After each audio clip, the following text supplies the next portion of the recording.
All right, guys, so a couple days ago, this really interesting post was shared on Total War. It's called Creative Assembly and Understanding Historical Title Appeal. And appeal there is a very interesting, important word. And I read through this post. I read through especially the discussions, the comments that happened below as well over the last couple days.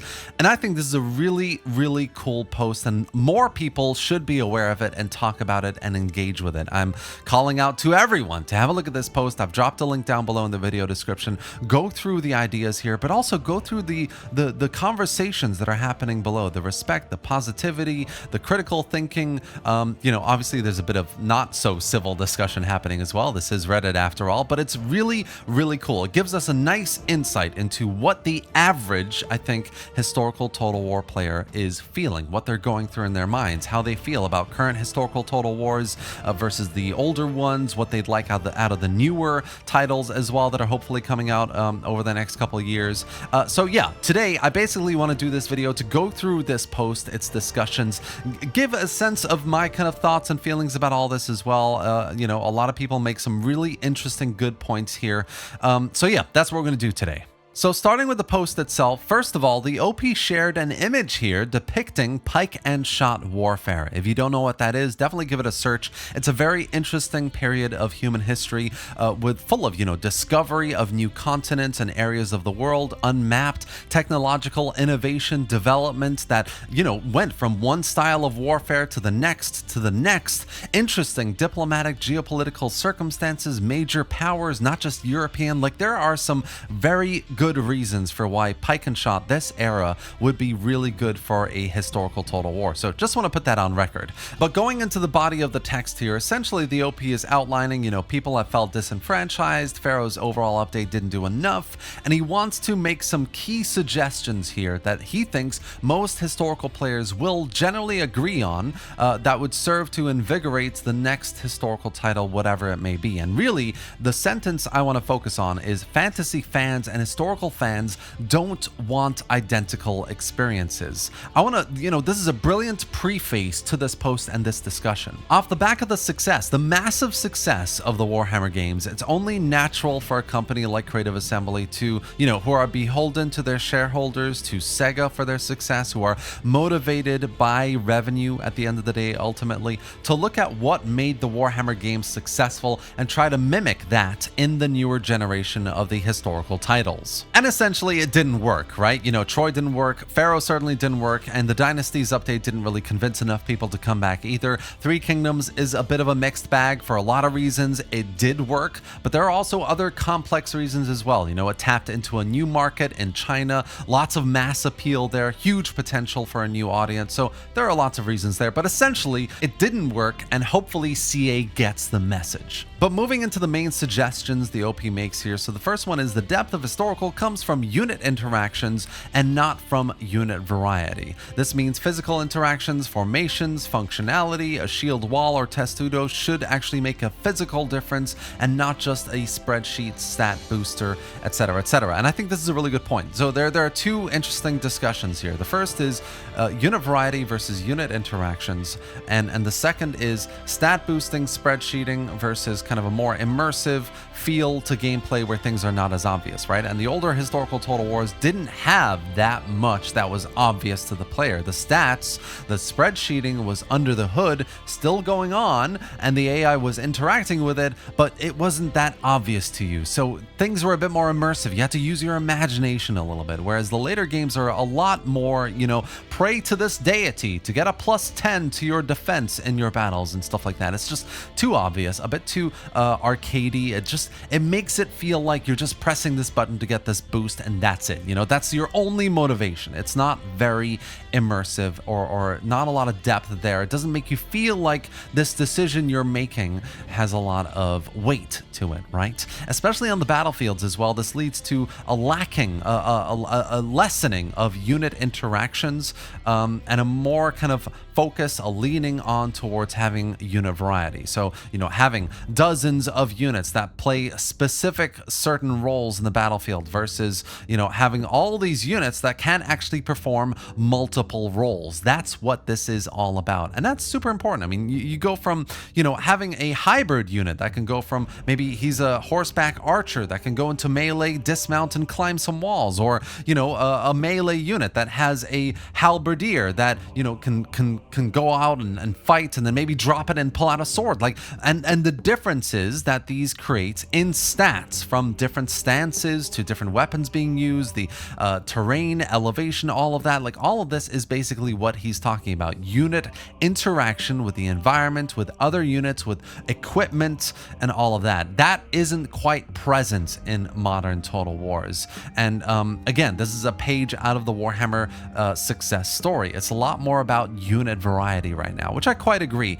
I don't really agree that things shouldn't function as a spreadsheet stat booster anymore. I think the what he's really describing here is it shouldn't be as obvious, which I definitely agree as well. I think the older games did a good job of making you feel like things were going on under the hood, whereas the newer games just make it blatantly obvious that you need to click this to get this. It's just not as fun. Now I'm going to go through the next point really quickly because it's basically a summary of the point before in a more macro level. He's saying, in a more digestible phrasing, simulative battlefield qualities. Historical players want as close to real battles as they can get. And essentially, I don't really agree with that. I think most players in any video game, what they want is a balance between authenticity, reality, what really happened, the immersion, the engagement, the involvement you get in that as a personal kind of experience of it, and fun, challenging, actual gameplay that wants you to keep going, right? There needs to be a balance between simulative battlefield qualities and fun gameplay, essentially. And I think he's missing that. That's what I think most historical players want. The next point the OP makes here is about immersion and learning opportunities, and I think it's a good point to make. I mean, older games like Empire, Napoleon, Rome, Medieval 2, they did a really good job of telling you about events that unfolded in the year that you're playing on, or if you're building this building, why it's so unique to this setting or this culture or this faction. There was a lot that told you about this time period that you were playing in. The newer games don't have a lot of that. Yes, they have some, it's not without any sort of historical immersion telling you about the setting that you're playing, but there's not as much as there used to be. So I kind of get what the OP is describing here. I just don't think it's as important as the gameplay element, the design aspect of these games. It needs to be fun and challenging first and foremost, beyond immersion and authenticity. Next up, the OP talks about population class mechanics, supply lines, and reinforcing without a general, so generalist armies. And yes, okay, population, I do definitely agree. It needs to be a bit more in depth compared to Pharaoh and the way that the workforce mechanics there. I would like it to go back to the way it was done in Medieval 2 or Rome or Empire, the way that, population growth leads to certain outposts or new cities, towns that pop up that you can decide what to do with. Mechanics like that would definitely add a lot to the campaign. I think population class mechanics, the way it's done in Rome 2 DEI, which is clearly what he's quoting, wouldn't quite work as well. I think DEI in this way would put too many people off, in my opinion.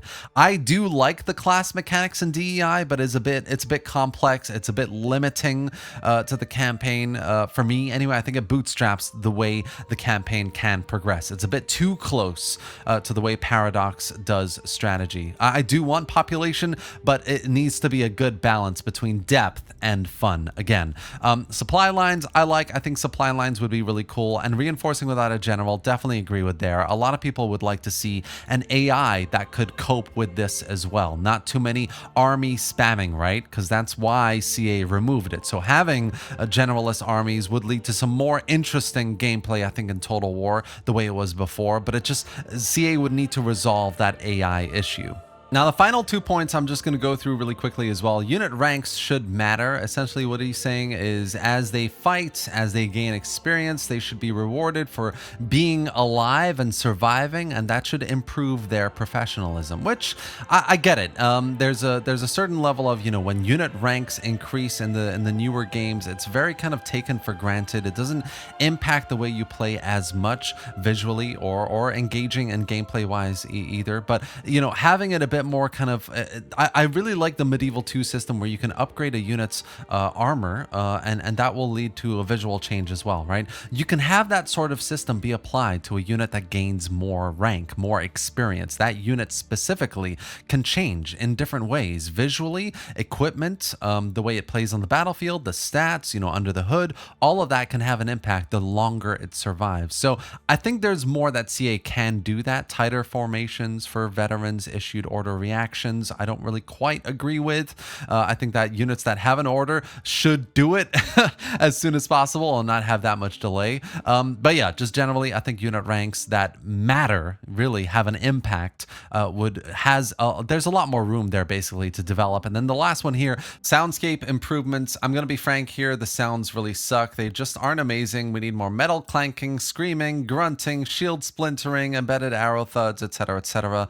Yes, I do agree. I think sound and audio design in Total War has gotten a little less realistic, but I think this also kind of ties into the visual style as well. A lot of people don't really like the way the games look visually stylized either. So there's a bit of a hand-in-hand piece of work that needs to be done here. I think in a new historical Total War, the example that I always give is Attila or Thrones of Britannia. Both of these games for me are visually exactly what I'd like out of a historical Total War. It's very realistic looking. You look down at each individual unit, the armor, the face, the way that they try to develop Rome 2 and completely failed with it, they actually achieved in Attila and Thrones of Britannia. Things look realistic. Things also sound really good in those games as well. So I'd want something closer to Attila and TOB basically in that way. So yeah, this is the post. These are the key points the OP has made, and at the very least, it's a good, interesting start to a discussion about what the average historical Total War player, on Reddit at least, would like out of the next historical game. I think there are some good points here about immersion, about unit interactions and not unit variety being the focus, about population campaign mechanics making a big difference, making you more involved in what's happening, each of your decisions really being impactful for multiple dozens of turns right into the late game. So there's some really good points here, but the real actually crux of this has to be the comment section. There's some really good comments here that are worth talking about as well. The top one is good. Peach's Line mentions here that stat boosting has always been a part of Total War. It's just been a difference between making it more obvious in the later games versus the older games being more under the hood. So that's an interesting point, important point to make about that.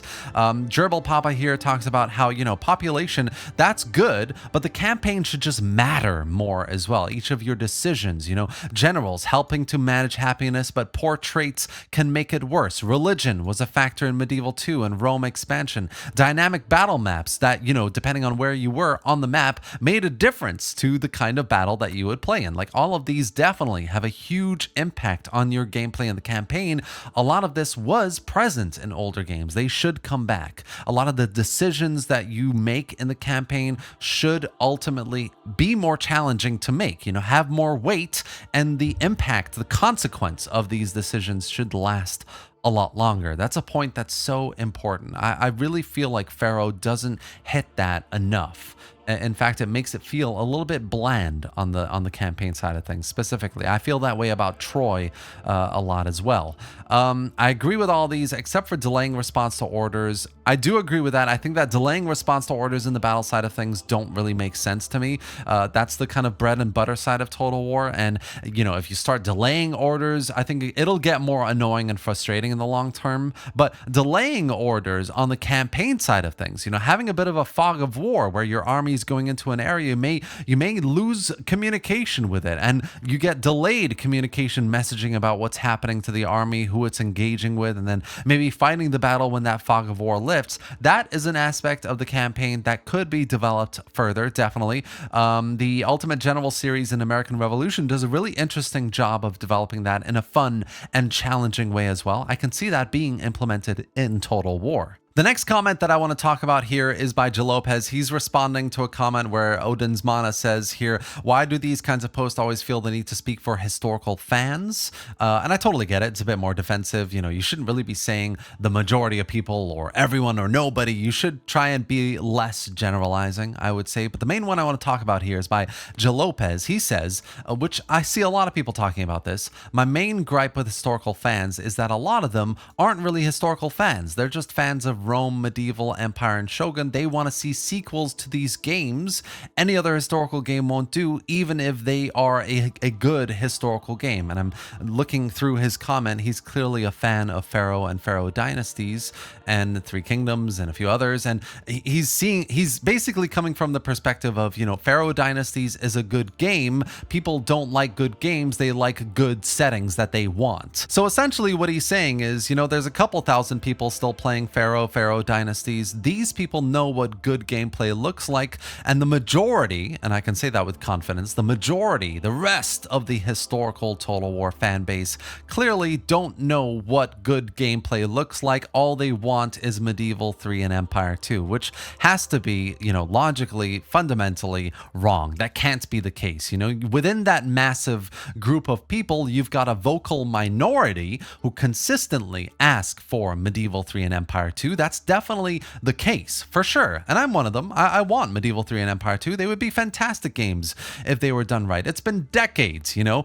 So it'd be great to see CA try and tackle that in a new, innovative way. But the fact is, most people, most historical fans rejected Pharaoh and Dynasties because they want good gameplay. They want gameplay design that makes them want to keep going, keep doing another battle, another turn, has meaningful decision making where the campaign matters, where you're expanding, who you're engaging with, what units you're recruiting, the buildings you're building, where that's all happening, all of that matters. And currently, a lot of the newer games, including Pharaoh, just does not have that. So yeah, there's some really good comments here. This is a really interesting post, some discussions here that I thought was worth making a video about, really good ideas and suggestions, insight into what the average historical Total War player would like out of the next game, how certain past games didn't really work out, what should come back, what should be innovated, some actually more in-depth conversation about historical fans, who they are, what they want. Like, there's some really good stuff here. So I highly encourage you to come